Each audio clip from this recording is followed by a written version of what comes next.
नमस्कार, मैं हूं हंसा वैष्णव और आप देख रहे हैं डिजियाना न्यूज। आइए देखते हैं आज की खास और बड़ी खबर। शासकीय कमला नेहरू महिला महाविद्यालय में पूर्व छात्राओं का सम्मान हुआ। उनका सम्मेलन था। दमोह के सांसद तथा भारत सरकार के केंद्रीय राज्य मंत्री प्रहलाद सिंह पटेल मुख्य अतिथि के रूप में यहां पर उपस्थित हुए। उन्होंने कहा कि इस प्रकार के आयोजन होना चाहिए। 70 की दशक के दो पूर्व छात्राओं का सम्मान मंच से मंत्री प्रहलाद सिंह पटेल ने किया। अभी उपस्थित लोगों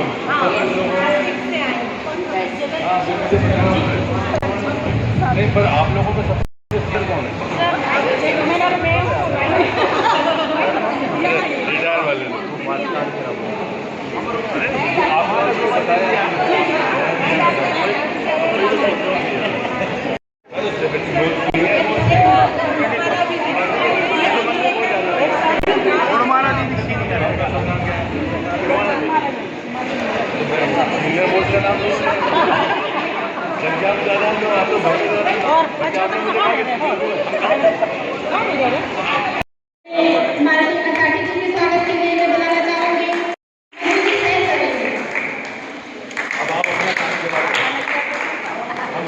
बाकी लोगों का करार होगा।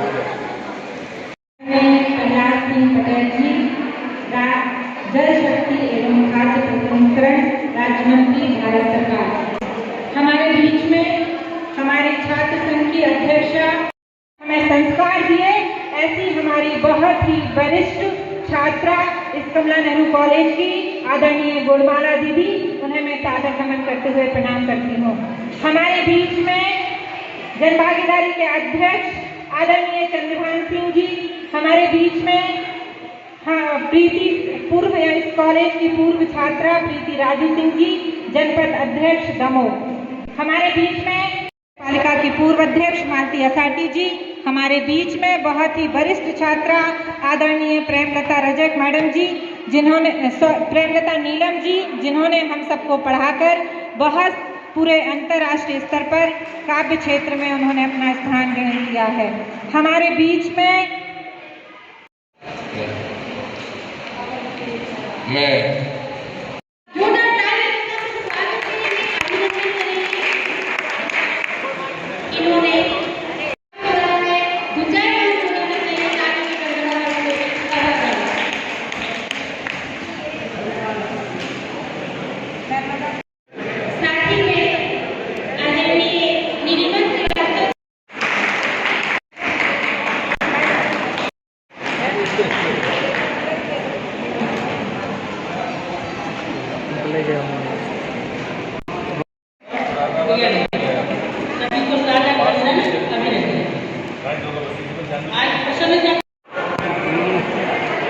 के बाद में जो परिवर्तन अपने जीवन में देखते हैं और समाज जीवन में देखते हैं, उनमें 10% भी एकरूपता नहीं। चीज़ें इतनी बदल जाती हैं। हमारा जीवन भी उसी रफ्तार से चलता है और समाज का जीवन भी उसी रफ्तार से बदलता भी है। लेकिन कुछ चीज़ें ऐसी होती हैं जिनको हम कभी भूल नहीं सकते। मैं छात्रावास का अपना कार्यक्रम मेरे कॉलेज का करता हूँ तो काफ़ी लंबे समय से करता हूँ। सामान्यतः धारणा ये होती है कि कोई नेता पद पर पहुँच जाता है तो वो याद नहीं रखता लोगों को, लेकिन मेरा मानना बिल्कुल अलग है। मैं अभी भी कहता हूँ, शायद आप भी पलट सोचेंगे, पहली क्लास से प्राइमरी तक 5वीं तक जो लोग हमारे साथ पढ़े हैं, हम जिंदगी में कितनी ऊंचाई पर चले जाएं, हम उनका नाम भी नहीं भूलते और उनको भूल नहीं सकते। इसे लगता है हमको ऐसा, और इसके ऐसे कार्यक्रमों में हमें बैच का ध्यान रखना चाहिए, पद का ध्यान नहीं रखना चाहिए। और इसलिए मैंने अभी इतना हस्तक्षेप किया कि मुझे आप पहले मिलवा दो, क्योंकि हमें बैच वाइज सीनियरिटी के हिसाब से विचार करना चाहिए कि कौन मुझसे सीनियर था। हमें वर्तमान में अगर हम जिएंगे तो अतीत के उस आनंद को हम महसूस नहीं कर सकते। दूसरा, मैं ये बात कहता हूँ कि अक्सर लोगों को लगता है कि नहीं, मैं कौन, ये भी एक स्पर्धा है। क्या कौन ऐसा व्यक्ति है जो आने वाले 10 वर्ष तक सबको पहचान सकता है? बहुत लोग इतने परिवर्तन होते हैं कि आप पहचान नहीं सकते। मतलब हमारे गृहस्थी के जीवन के बाद में हमारे उसमें इतना परिवर्तन होता है कि आसानी के साथ में परिचय नहीं हो सकता। मेरे साथ भी हुआ। तो हमारे एक सीनियर थे 3 साल पहले, 3 साल सीनियर थे, उनके बैच के लोग उनको नहीं पहचान पाए। मैं उस कार्यक्रम में थोड़ा लेट आया, तभी मैं सांसद था। तो आए तो सबने कहा कि बस एक ही परीक्षा है, बाकी तो नहीं। एक आदमी को अगर पहचान सको तो बताओ। तो मैं भी नहीं देखा, बिल्कुल तो दुबला पतला सा आदमी 3 गुना मोटा हो जाएगा, और इतने साल बाद मिले, 20-22 साल 25 साल बाद, तो मैं सच में नहीं पहचाना। तो मैंने लेकिन उनसे एक बात कही, मैंने कहा सर मेरा नाम लीजिए, आप मेरा नाम बोलिए। जैसे उन्होंने कहा प्रहलाद, मैंने कहा ठाकुर का सर, मतलब उनके बैच का व्यक्ति नहीं पहचान पाया, लेकिन 100% लोगों को मैंने पहचाना। ये भी एक कमाल की बात है। हम जीवन में हमने बहुत सारे परिवर्तन आएंगे, लेकिन एक चीज़ है जो हमको बांध कर रखती है, और मैं मानता हूँ कि कोई कितने बड़े पद पर चला जाए, जन्म स्थान को और जहाँ से उसने शिक्षा प्राप्त की है, उससे उसका मोह कभी खत्म नहीं होगा। और इसलिए हमें कोशिश करनी चाहिए, कोशिश में किसी का कोई स्वार्थ नहीं होना चाहिए। मैं शिक्षा संस्थानों में जाने का आदमी हूँ, लेकिन मैं मानता हूँ कि हमें अपने वरिष्ठों को अपने शहर में बुलाने का कोई ना कोई माध्यम जरूर बनाना चाहिए। मैंने तो कहा था कि एक विजिट भी रखनी चाहिए, शायद वो इस बार नहीं हो पाया, लेकिन कल MLB का एक कार्यक्रम है, वो स्कूल में पढ़े हुए तो वो सिंगल पढ़ जाएंगे। मैंने कहा तो उसको औपचारिक बनाइए, भोजन करें, बातचीत करें। कोई अचीवर हमारे बीच में है तो उसकी बात जरूर सुननी चाहिए। जैसे आदरणीय डॉक्टर प्रेमलता नीलम जी हैं, राष्ट्रीय स्तर पर उन्होंने ख्याति प्राप्त की है। तो अचीवर कोई भी होगा, आप में से भी कोई होगा जो किसी को पता ही नहीं होगा। तो मुझे लगता है कि जो अचीवर है उनको अपनी बात रखने का मौका मिलना चाहिए, बजाय इसके कि कोई नामधारी या पदधारी व्यक्ति है। ठीक है, पदधारी व्यक्ति को जैसे प्रीति बैठी है जनपद के अध्यक्ष है, मालती जी नगर पालिका की अध्यक्ष रह चुकी हैं, तो ये गर्व की बात है कि आपके जूनियर या सीनियर जनप्रतिनिधि बनकर आपके बीच में बैठे हों।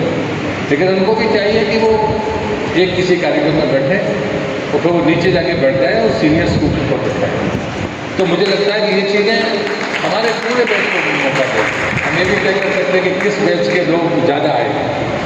अगर जिस बैच के लोग ज़्यादा आए हैं तो फिर एक बार उनको भी बेंच पर पूरे को बैठाना चाहिए कि कम से कम उनमें कोई तो ही ऐसा एक्टिव व्यक्ति होगा या बहन होगी जिसके कारण से इतने सारे लोग आए। बहुत सारे बैच में एक भी आदमी नहीं आएगा, मैं लिख के देता हूँ। अगर उस समय कोई सोशल कोई नहीं है, आपस में जिनका मिलना जुलना बोलना नहीं रहा है, तो बाद में भी वो कभी संपर्क रखते हैं। तो कुछ लोगों का स्वभाव होता है कि वो संपर्क रखते हैं अपने बैच वालों से, और इसलिए मुझे लगता है कि हमारे काम करने के तरीके में बैच को प्रमुखता देनी चाहिए। इसे मैंने आते साथ पूछा कि सीनियर मोस्ट कौन है। अब 73 बैच, आप कल्पना करिए 23 चल रहा है, यानी आप 50 साल पीछे गए। कोई छोटा मोटा कालखंड नहीं है। ये जो बच्चियां हैं, इनसे जब पूछा जाएगा कि 50 साल बाद जब तुम यहाँ से जाओ बाद में आओगी तो 50 साल बाद तुम क्या सोचोगे, ये चीज़ें डिस्कशन में आनी चाहिए बच्चों के लिए, ताकि पीढ़ी बदलता दौर हो तो हम चीज़ों को समझें। हमें इसका भी कंपेयर करना चाहिए कि 50 साल पहले जब मैं कॉलेज में पढ़ती थी और आज 50 साल बाद में कॉलेज में जब मैं देखती हूँ, संस्थान का भवन, वहाँ का वातावरण, वहाँ के पढ़ाने वाले स्टाफ के लोग, इस सब पर भी चर्चा होनी चाहिए, क्योंकि आपको अधिकार है कहने का। क्योंकि कोई भी ऐसा नहीं है जो 74 बैच के थे वो रिटायर होकर यहाँ बैठे हुए हैं। तो स्वाभाविक है कि आप गार्जियन से तो ऊपर आपको असेसमेंट करने का, समीक्षा करने का अधिकार है।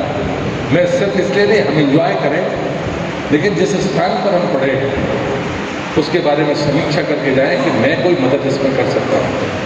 मैं आपको लालच नहीं दे रहा हूँ, लेकिन जैसे हम कॉलेज में गए तो जब एक बार गए तो पंखे नहीं और बड़ा हाल, तो मेरा एक जूनियर मिनिस्टर था मध्य प्रदेश सरकार, मैं नहीं बनवाया, मैंने उसको वहीं से फ़ोन लगाया।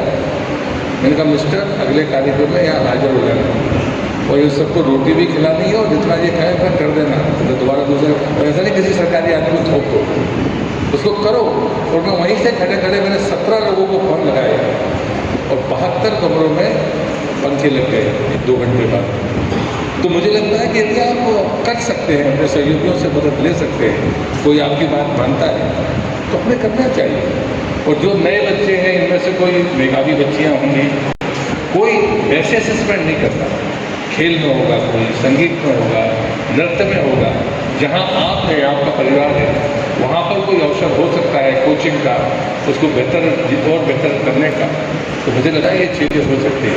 अंतिम बात मैं कहूँगा कि दमोह की सांस्कृतिक विरासत बड़ी है, लेकिन मुझे आए हुए भी 9 साढ़े 9 साल हुए। वैसे तो मैं अपने पार्टी के काम से आता था, लेकिन जनप्रतिनिधि बने मुझे 9.5 साल हुए। मैं सच में सौभाग्यशाली मानता हूँ। यदि दमोह में नहीं आता तो मैं दमोह का इतिहास कभी समझ नहीं पाता।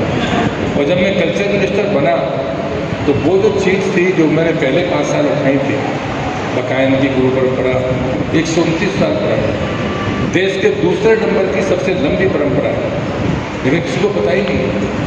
संत जोड़ीराम जैसे निर्गुण लेखक हो गए, उन्होंने 300 साल पहले, यानी कमाल की बात है कि 300 साल 250 साल 300 साल पहले साहित्य में दमोह का स्तर क्या था। 150 साल पहले से ज़्यादा रमा मिस्त्री का कार्यकाल हो गया। तो साहित्य है, संगीत आपके पास में है, विरासत है, बलिदान की परंपरा है, उसके बावजूद भी हम पीछे हैं। और इसलिए मुझे लगता है कि जैसे अभी एक फर्क करता है जो अचीवमेंट में आ सकता है कि पहले हमारे पास पानी का संकट था। जब जल जीवन मिशन शुरू हुआ तो 17% भी लोगों के पास पानी नहीं था। आज लगभग 71-72% परिवारों के पास पाइपलाइन के द्वारा पानी, एक ही बाडर वाडी से 500 पंचायतों को पानी ला रहा है। तो ये चीज़ें हैं, लेकिन आपके समय की परिस्थिति अलग थी, आपकी परिस्थिति अलग है। लेकिन इसमें एक चुनौती जरूर है। आपके समय आप 5 लीटर में और 10 लीटर या अधिकतम 15 लीटर में एक व्यक्ति अपना निस्तार करता था। आज आम आदमी भी 55 लीटर पानी उपयोग करता है। पानी हमारे पास नहीं है, लेकिन पानी का खर्चा बढ़ रहा है, हमारी जीवन शैली को हम ऐसे स्वीकार करें। तो ये चीज़ें आपको दृढ़ता के साथ करनी चाहिए कि हमारे समय में पानी कम था, लेकिन हमारी ज़रूरतें हमने भी कम करके रखी थी, आपको भी रखना चाहिए। बड़े होने के नाते ये संदेश हमारी पीढ़ी को जाना चाहिए।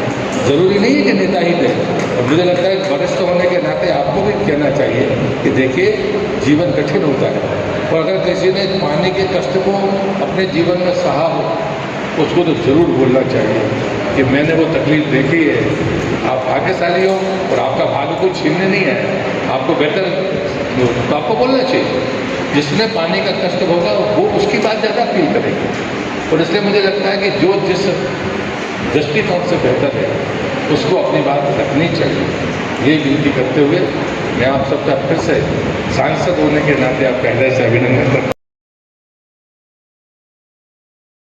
आदर्श और अच्छी परंपरा है।